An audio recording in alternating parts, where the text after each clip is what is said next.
नमस्कार साथियों। अगले वर्ष शुरू हो सकती है जनगणना। 2026 में आएंगे आंकड़े आगे चक्र 2025 और 35 और फिर 2035 से 45 होगा। काफ़ी विलम्ब के बाद आखिरकार 10 की जनगणना 2025 की शुरुआत में आरंभ होने की संभावना है और इसके आंकड़े 2026 तक घोषित किए जाएंगे। हालांकि अभी तक इस बारे में कोई निर्णय नहीं लिया गया है कि जाति आधारित जनगणना भी की जाएगी या नहीं। जातियों की बहुत बड़ी संख्या के कारण इसे जटिल माना जा रहा है, लेकिन यह तय है कि अगर जाति जनगणना हुई तो मुस्लिम में भी जातिवार गणना होगी। वैसे भी भारत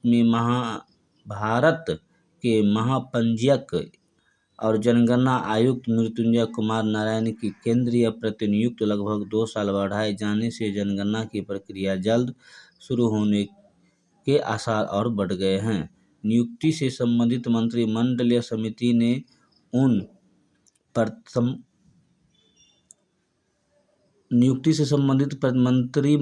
समिति ने उनकी प्रतिनियुक्ति की 4 अगस्त 2024 तक बढ़ा दिया गया है। माना जा रहा है कि 2025 में जनगणना कर्मियों की ट्रेनिंग के साथ जनगणना प्रक्रिया शुरू हो जाएगी। बता दें कि जनगणना में 31 प्रश्न पूछे जाएंगे। उत्तर प्रदेश कैडर और 1995 बैच के आईएएस मृत्युंजय कुमार ने नवंबर 2022 में वर्तमान पदभार संभाला था। मृत्युंजय का कार्यकाल बढ़ने से अटकलें तेज हो गई है कि उनके नेतृत्व में ही आगामी जनगणना की प्रक्रिया शुरू हो जाएगी।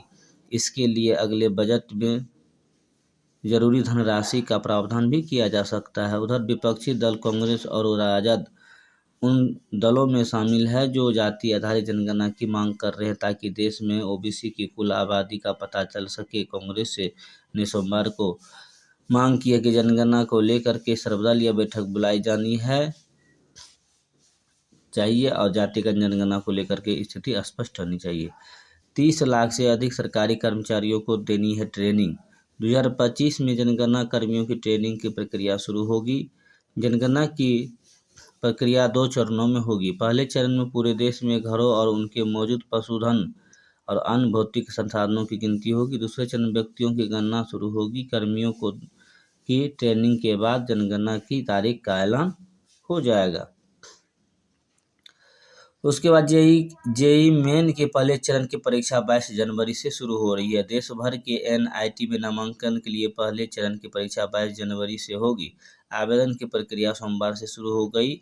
नेशनल टेस्टिंग एजेंसी ने जेई में 2025 की तिथि जारी कर दी है। परीक्षा 31 जनवरी 2025 तक चलेगी। वहीं रिजल्ट 12 फरवरी को जारी किया जाएगा।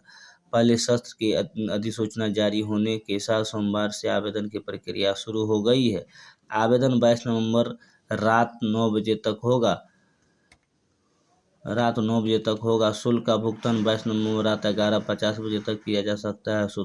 दूसरे सत्र जेई मेन की परीक्षा 1 से 8 अप्रैल के बीच होगी। रिजल्ट 17 अप्रैल को जारी कर दिया जाएगा। अप्रैल के सत्र के लिए आवेदन प्रक्रिया 31 जनवरी से 24 फरवरी 2025 तक है।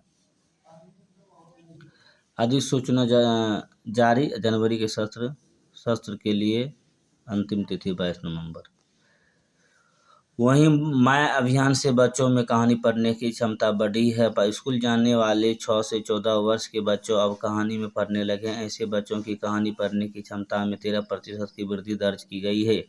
ऐसा संभावना हुआ कि जीविका और प्रथम संस्था की ओर से चलाए गए मदर इनिशिएटिव कार्यक्रम माय से शुरुआत में जब बच्चों की FRC family report card test किया गया तो बच्चे कहानी पढ़ सकते थे। उनकी संख्या 33% थी। वहीं अंतिम मूल्यांकन में इनकी संख्या में 13% की वृद्धि हुई है। ठीक ढंग से कहानी पढ़ने वाले बच्चों की संख्या बढ़कर 46% तक रह गई है। इसका खुलासा जीविका और प्रथम की ओर से जारी माय की हाल में जारी रिपोर्ट में हुआ है। दरअसल जीविका और प्रथम संस्था संयुक्त पहल पर बिहार के 8 जिले में 41 प्रखंडों के 42 CLF क्लस्टर स्तरीय संघ में कार्यक्रम चलाया था। यह कार्यक्रम स्कूली बच्चों के लिए चलाया गया था। नौसखिया वर्ण शब्द स्तर और कहानी स्तर पर किया गया था। कार्यक्रम में 1,20,000 बच्चों का टेस्ट किया गया और जीविका दीदियों ने बैठक का कर बच्चों की माताओं को घर में ही टेस्ट करने की सिखाया था। माताओं को टेस्ट टूल दिए गए थे। इसमें 4 स्तर पर बच्चों को टेस्ट किया गया। टेस्ट में संख्या, वर्ण स्तर, शब्द स्तर और कहानी स्तर पर हुआ। वहीं जीविका और प्रथम सप्तम वर्ष स्कूलों के बच्चों को चलाया गया था। कार्यक्रम 6 से 14 वर्ष के स्कूली बच्चों को पढ़ने की क्षमता का किया गया था मूल्यांकन। 79% महिला जाने लगी अपने बच्चे के स्कूल। रिपोर्ट के अनुसार इस कार्यक्रम में बच्चे के माता पिता की सहभागिता भी बढ़ी। रिपोर्ट के अनुसार जहां पहले 40% माएँ बच्चों के स्कूल जाया करती थी, वहीं 79 माओं ने स्कूल के विजिट करना शुरू कर दिया। इसमें साक्षर माताओं के साथ साथ असाक्षर महिलाएं भी शामिल रही। बहुत बहुत धन्यवाद।